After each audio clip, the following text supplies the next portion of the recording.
Hello, and welcome to Insightful Conversations with your host, Three Principles practitioner, Adey-Jones. Join her each week as she welcomes some of the world's leading Three Principles teachers and practitioners who share how this understanding has dramatically improved the quality of their lives and the lives of those they work with. I'm thrilled to have in the studio with me today a man that is very close to my heart, Dr. Dicken. As an early student of Sydney Banks, Dicken has had a long career as an educator and licensed psychologist. In January of 2012, Dicken founded Three Principles Mentoring to guide individuals and groups and organizations in deepening their understanding of the principles. Dicken is also the co-author of one of my favorite principles books, Coming Home, Uncovering the Foundations of Psychological Well-Being. Married for 44 years to his beautiful wife, Koizi, Dicken also loves teaching people about what it takes to create healthy, thriving relationships. Thank you so much, Dicken. Thank you for being here with me today. Oh, you're welcome. You know, I've actually been married almost 50 years now. Oh, no. You're going to update your website. This summer we have a big anniversary. Oh, that's beautiful. Well, yeah, I mean, if there isn't any other testament to the three principles, it's your beautiful relationship with Koizi, because you can just tell the love that you have between each other. And I know that, you give us a bit of background. I know how you first came to the principles. I love it when you share the story of who you used to be before the principles. Yeah. So share a little bit about that. You're meditating for hours and... Well, even though I had been a psychologist for 10 years, I still had a lot of anxiety, and I would control it by working on myself. Mm-hmm. So I meditated for 4 hours a day. I did train myself to wake up at the end of REM sleep, so I could record 5 dreams every night and work on those during the day. I did affirmation notebooks. I did cognitive restructuring, reprogramming, which required a lot of work, journaling, an awful lot of journaling. Sounds all very familiar. Read several books a week in psychology and spirituality, studied with some wonderful spiritual teachers for many years. So I was doing everything I thought one needed to do in order to become healthier. Yeah. So besides the cutting down your meditation time, how else would you describe it as having impacted your life? When you mean when I first... When you came across the principles. Well, the very first insight I had, Dow, in this training I went to was that I already had perfect well-being inside. And every bit of my life was geared around trying to improve my well-being, trying to develop it. And when I realized I already had perfect well-being, when I would relax and stop searching and stop trying, without doing anything, I would feel better. And I would begin to have more clarity and begin to get new thinking that was helpful. Yeah. And I wasn't even working on it. I mean, that was, I said, it can't be this easy. I know. It's so amazing that it is that easy. It's great. Well, I've been working for 33 years now with this understanding, and it's even easier than I originally thought. Yeah. So that was my first insight, and my second insight was that my feelings were 100% being created by my own thinking. and not my circumstance. And between those two insights, I just did a lot less thinking that created anxiety or upset, or I would get over things a lot quicker. And so when I came home from my first training, I set aside all of my self-improvement books, and I stopped doing all of my self-improvement program. And I had had insights that helped me live more fully in the present moment. And that's what we're all looking for anyways, is to feel relaxed, to be in deeper feeling, to be able to go through our inevitable downtimes more easily. Yeah. And I started sharing it with clients, and I had 35 clients, and every client began to see improvement very quickly. That's amazing. Yeah. And I couldn't believe it. Like I said, I had been a psychologist for 10 years, and suddenly I was seeing people for 3 to 10 sessions instead of 6 months to 2 years. And I was getting much better results that ended up being more lasting results. Yeah, that's beautiful. I mean, gosh, that's it right there, that you could have had, one experience with your clients and then see the shift in them. And what I love what you mentioned, it's the, I certainly was on that self-improvement. If I read one more book, I'll find what I'm looking for. I'll find the peace that I'm looking for, or the self-acceptance, I would even say. Or confidence. I can name all these things that I was looking for that I thought would come from outside me. That if I just got a little bit more information, read the right book, or did another course, or got another qualification. And the irony is when, I came across the principles to find out that it's an inside job. There's nothing to look for on the outside. It's an inside job. That's a good way to, really a good way to say it.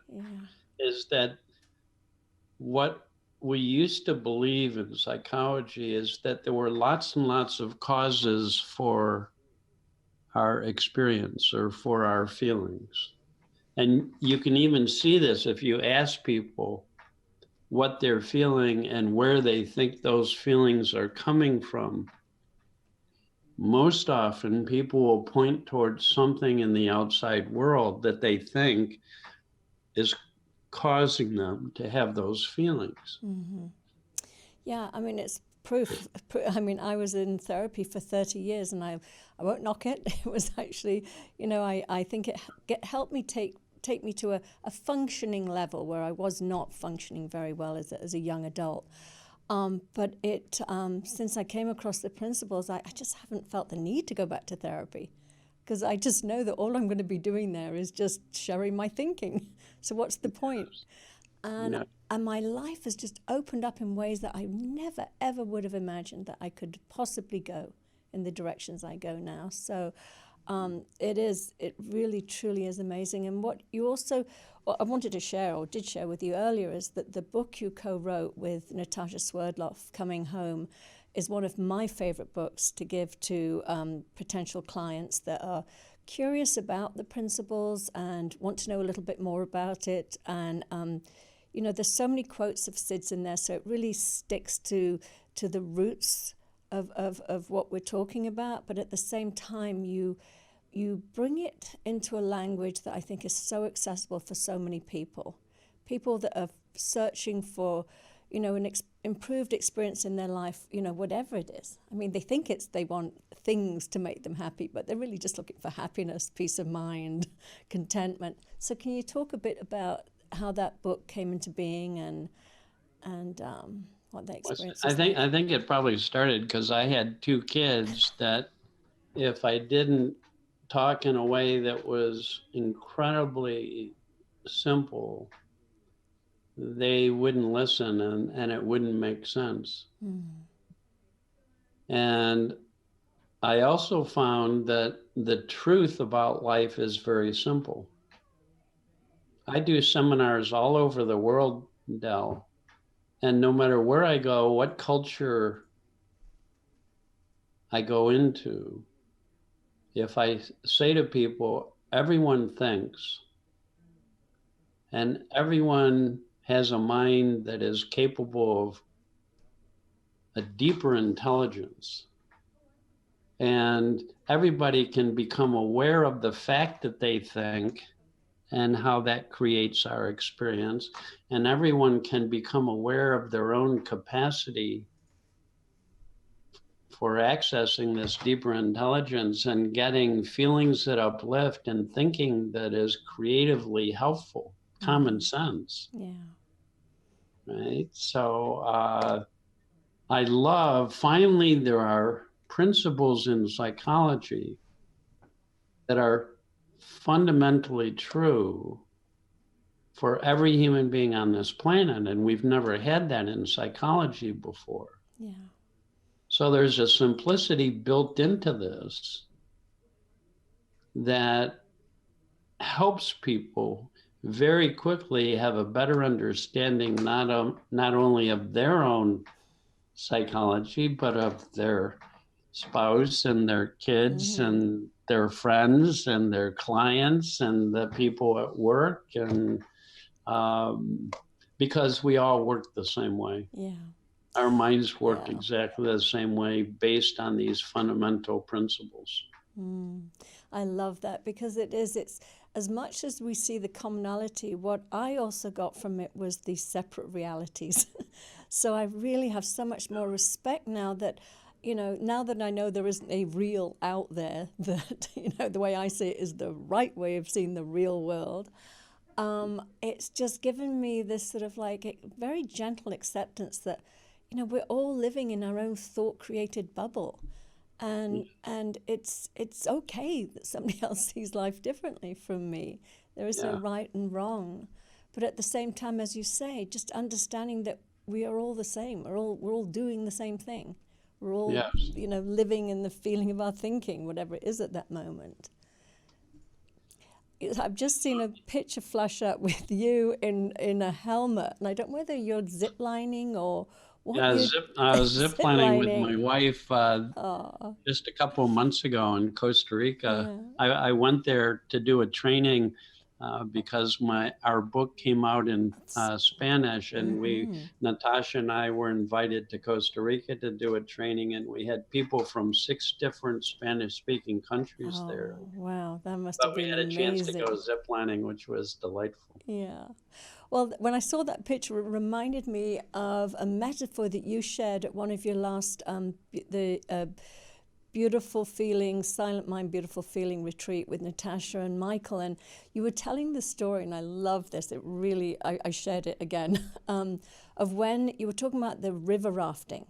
Remember how you were comparing you were sharing about when you go whitewater river rafting, about how they have you jump out into the quiet water and you've got your helmet on and you've got to be in a certain position not to crash against the rocks. And then when the water gets turbulent, that's still that the principles help you regardless of whether that you're in calm waters or turbulent waters. Do you remember that metaphor? When we have an understanding about our experience that allows us to truly understand why we have the experiences we do, we're just feeling our own thinking in the moment. And when we know the nature of that so that we can see how experience comes and goes, and that we still are connected to our own common sense. And as we understand that more deeply, the metaphor I used is like having a life jacket on. Exactly. So we still are going to have ups and downs in our life because it's normal for our thinking to go up and down. We call that moods. People have high moods and low moods. And with understanding, when we have low moods, we don't get frightened. And we don't if we know that it's created from thought and that it's normal to have these feelings and experiences, we don't judge them, we don't fight them, we don't think it's our job to try and stop them from occurring. We're more like little kids when they have low moods. They don't stop and go, what's wrong with me? They don't go read a book. They don't go meditate. They don't go analyzing why they're feeling that way and attributing it to something in the world. They just have that feeling and then get over it. And that's what we call resilience in psychology.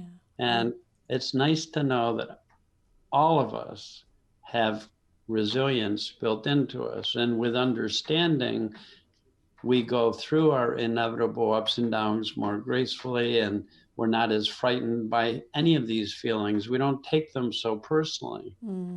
Right? So when we're with other people who are upset, we don't take that so personally. We know, well, they're experiencing, they're thinking too, just like me. And either they know it in the moment and are aware of that, or they're not. If they're not, they're going to suffer psychologically, innocently. As we all do, as I do. If I get caught up in my thinking and feel stress or upset, tension, and don't know in that moment that it's created from the power of thought, created from within, I'll immediately think that what I'm feeling does have to do with, say, the traffic or what someone just said to me, right? And that's the foundation of psychological suffering, is a misunderstanding about where experience comes from. Yeah, I love that. I love another metaphor you have in the book is, it's like sort of judging the waves of in the ocean and trying to control them with a tennis racket, bat them down. Oh, yeah. I worked so hard for so many years to try and quiet my mind down, and I had all these techniques. And that would be like going to the ocean with a tennis racket and thinking it's my job to make the ocean calm. There's something wrong here. And I'm trying like crazy to control my experience. And then one time I was in Hawaii and I was swimming, and it was very turbulent, a really rough day. And I like body surfing, so I was out there in the midst of all of this craziness, and it was loud, and I'm being thrown around, and waves are splashing into my face. And then I went below the surface about a foot, and it was quiet. And I wasn't trying to quiet the ocean down. I was finding quiet that already existed. And there's times when my mind is very turbulent, but always underneath all of that thinking is a space that's pure thought or pure awareness, pure mind, that's always already quiet. And when any of us touch that space in our experience, this deeper intelligence brings us feelings that uplift us and new thinking, which is the basis of creativity. Yeah, I love that. And that's that. I know you use the metaphor of like falling back, and coming home. The title of the book. It's finding that deep, beautiful place within. For me, it's so relaxing to not have to feel responsible to figure things out and plan and strategize and micromanage and be on high alert. I can just, I find that space within, and I just wait for wisdom to, if I'm in a stressful situation, I just know the best thing I can do is just find that, like you say, dive under the waves, just find that peaceful place, and I will get the answers. They'll just completely pop up within me. So beautiful. I talk about that quite a bit in my book. And people have experienced that, but they don't recognize really what they're tapping into. The deeper feeling and deeper knowing that's available to everybody. It's our connection. And when we recognize that dimension of our being or of our mind, we get more and more familiar with it. Mm-hmm. But let me give just a very simple, ordinary example. Before we came on, I was thinking about the very first insight I had during that week in training when I wasn't with the trainers. I was back in my hotel room and I started thinking about something I had coming up in a week. And the more I thought about it, the more anxious I got. Mm. Now, if you walked up to me in that moment and said, "Why are you anxious?" I would say, "Because I have a big event happening in a week and it's really important and I'm concerned about it or I'm thinking about it." But in that moment, for the first time, I just saw that I was a human being sitting here as a thinker, thinking about something in a way that was making me anxious. It was my own thinking. Mm. Yeah. And when I realized that my worry and my anxiety in that moment wasn't connected to what was happening a week later, I mean, that wasn't even happening.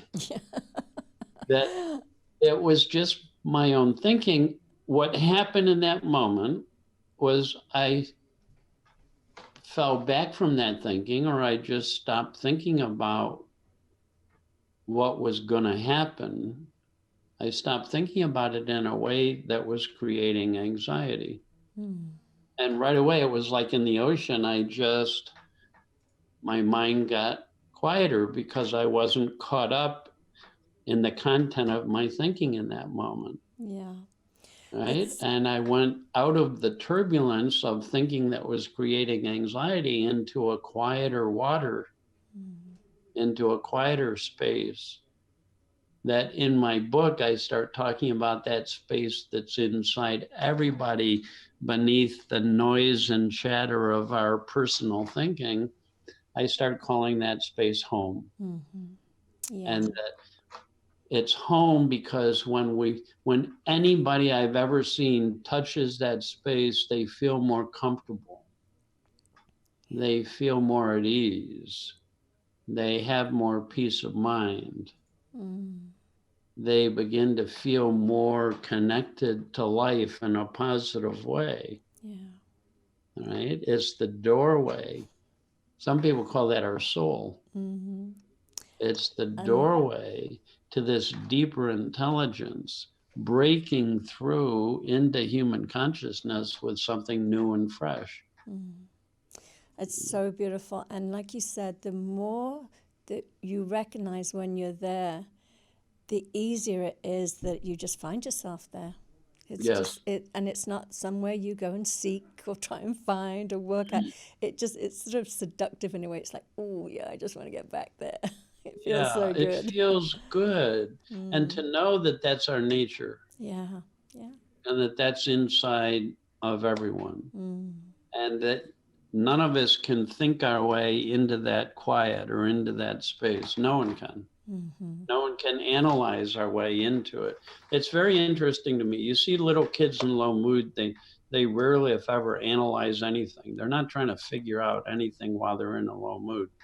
As we get older, we start spending more and more time when we're in low moods trying to figure things out. Yeah, yeah. And it's just an observation that people can't analyze their way. Exactly, and it keeps you stuck there longer the more that you just relax and know it's going to Innocently. pass Innocently. innocently. Well, Dicken, if you can believe it, we are beginning to wind down. So Oh, I just wanted you're doing some amazing work. I know that I just wanted you to share your website and some of the programs you're doing. I know you've just finished your 7-month program, and I'm sure you're going to be doing it again. It was hugely successful. So tell us a bit about that and how people can contact you. well, there on the bottom of my screen, you can see that's my website, Three Principles Mentoring.